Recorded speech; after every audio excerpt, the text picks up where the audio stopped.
Dan cara aplikasinya, cara taburnya itu dengan cara 2 meter dari batang kita taburkan seperti biasa, seperti pupuk yang lainnya, yaitu PWR nutrisi dan SPR NASA kita gabungkan dan kita campurkan bersama pupuk NPK, lalu kita taburkan per pohon.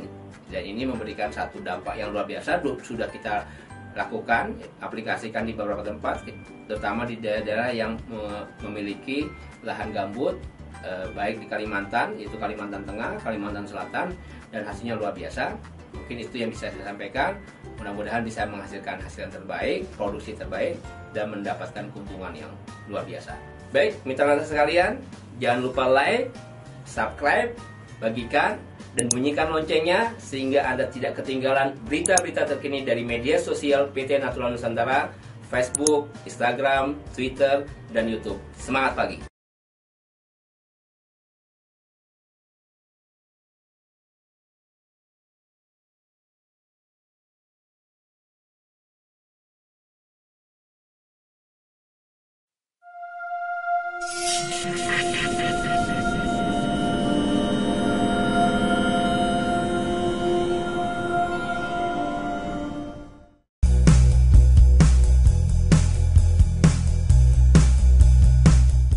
Assalamualaikum warahmatullahi wabarakatuh. Semangat pagi mitra NASA dimanapun Anda berada. Bertemu kembali dengan kami. Kita akan membicarakan pada hari ini, yaitu suatu topik yang luar biasa yang sangat penting bagi kita, yaitu cara cerdas tingkatkan produksi kelapa sawit dengan produk NASA di lahan gambut. Seperti yang kita ketahui bahwa lahan sawit di lahan gambut itu memiliki luasan yang luar biasa besar. Di samping salah satu ciri dari lahan gambut itu memiliki ciri satu, dia memiliki kandungan unsur mikro yang sangat miskin, kemudian juga kandungan K yang sangat rendah, sehingga pengelolaan di lahan gambut untuk perkebunan kelapa sawit perlu cara yang lebih detail, lebih rinci, sehingga kita bisa mendapatkan kebun terbaik walaupun di lahan gambut yang termasuk lahan kritis atau orang mengenalnya sebagai lahan marginal. Di Indonesia itu memiliki lahan gambut kurang lebih 22,5 juta hektar. Jadi lahan gambut terbesar kedua di dunia adalah dari Indonesia, yaitu 22,5 juta hektar. Yang tertinggi dari Brazil yaitu 31,5 juta hektar. Nah, pemirsa NASA sekalian, ketika kita bicara tentang bagaimana mengelola perkebunan kelapa sawit di lahan gambut, maka ada 4 tahapan yang harus kita lakukan. Yang pertama, bahwa kita harus memastikan kita memiliki bibit yang terbaik atau excellent nursery.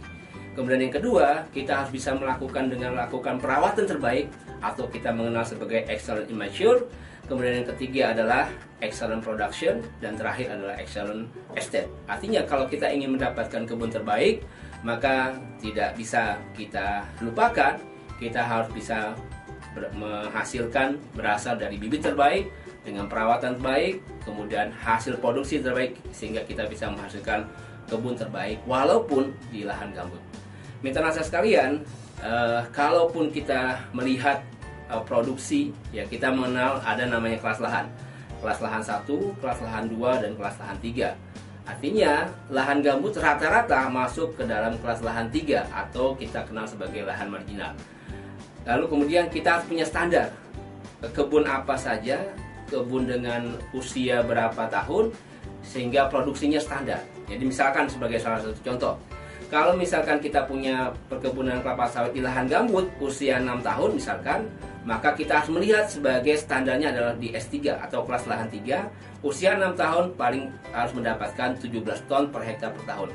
Kalau kita punya lahan gambut, ya lahan perkebunan kelapa sawit di lahan gambut, kita di usia 6 tahun kita baru berada pada kisaran 10 ton per hektar per tahun, berarti kita masih jauh di bawah rata-rata. Harusnya dengan usia 6 tahun dengan kelas S3 harusnya sudah di angka 17 ton per hektar per tahun. Nah, dengan data yang demikian inilah, maka kemudian kami sebagai salah satu bagian dari praktisi di perkebunan mengajak Bapak Ibu sekalian, saudara sekalian, bagaimana kita bisa meningkatkan hasil produksi kelapa sawit di lahan gambut dengan cara yang terbaik, dengan menggunakan pupuk terbaik, yaitu dengan menggunakan pupuk organik NASA. Dan itu kita perlu melakukan bagaimana kita bisa mengaplikasikan dengan cara yang terbaik dengan melakukan 4 tepat, yaitu 1 yaitu tepat dosis, kemudian tepat cara, tepat sasaran, dan tepat waktu. Artinya kalau keempat hal ini tidak kita perhatikan, maka kita tidak bisa menghasilkan hasil yang terbaik. Contoh, katakanlah, kenapa saya katakan tepat dosis? Artinya kalau kita memiliki perkebunan kelapa sawit dengan usia yang berbeda, tentu dosisnya juga berbeda. Juga yang namanya tepat waktu, jangan sekali-kali kita memupuk di waktu musim kemarau. Berarti kita tidak tepat waktu. Harusnya kita melakukan dengan cara apa? Kita memupuk pada saat musim hujan, atau di awal musim hujan, atau di akhir musim hujan, bukan di musim kemarau. Kemudian yang ketiga, yaitu tepat sasaran. Artinya tepat sasaran kita memupuk dengan cara yang terbaik, mengingat berdasarkan usia tanaman. Kalau tanaman masih muda, katakanlah di usia di bawah 5 tahun, maka cara pemupukan kita yaitu dengan cara kita lihat bagian tajuk terluar. Artinya kalau usia 5 tahun berarti kurang lebih di sekitar di daerah 1 sampai 1,5 meter dari batang. Kita lakukan, ya kita taburkan sekelilingnya ketika usianya di bawah 5 tahun. Tetapi ketika usia tanaman kita sudah di atas 10 tahun, maka kita memupuknya dengan cara apa? Kita tetap tabur dengan jarak yang lebih jauh, yaitu sekitar 2 sampai 3 meter. Itulah yang saya katakan sebagai tepat sasaran. Jadi pemirsa sekalian, ketika kita sudah melakukan itu dengan cara yang benar, maka kita kembalikan bagaimana dosis yang terbaik di lahan perkebunan kelapa sawit, yaitu di lahan gambut. Baik, mitra nasihat sekalian, kita masuk ke dalam rekomendasi pemupukan organik, yaitu menggunakan pupuk organik NASA di lahan gambut. Yang pertama kita ingat bahwa jika pH tanah kita atau kondisi keasaman tanah kita di bawah 5, maka yang perlu kita lakukan tambahkan dolomit. Penting yaitu dolomit, bukan kiselit, karena dolomit itu bisa menstabilkan pH yang tadinya 4 menjadi 5, yang 5 menjadi 6. Kalau kiselit itu akan menambah keasaman tanah. Dolomit 1 kg per pohon per aplikasi. Kemudian yang kedua, gunakan NPK dengan formula 13-8-27. Artinya mengandung 13% N, mengandung 8% P, dan mengandung 27% K. Dengan aplikasi 2 kg per pohon per aplikasi. Kemudian tambahkan unsur hara mikro yaitu Cu 50 gram per pohon, dan boron yaitu 50 gram per pohon. Kalau tanpa menggunakan pupuk organik NASA, maka kita menggunakan sampai 85 gram sampai 100 gram. Tapi karena sudah menggunakan pupuk organik NASA, maka cukup hanya menggunakan Cu 50 gram dan boron 50 gram. Kemudian kita gunakan SPR POP ya, dengan dosis 3 kilo sampai 6 kg per hektar, atau setara dengan 25 gram sampai 50 gram per pohon per aplikasi. Dan kemudian untuk meningkatkan kualitas buah, banyaknya buah, kita gunakan PWR Nutrition, yaitu dengan dosis sama 3-6 kg per hektar, atau setara dengan 25 gram per pohon per aplikasi.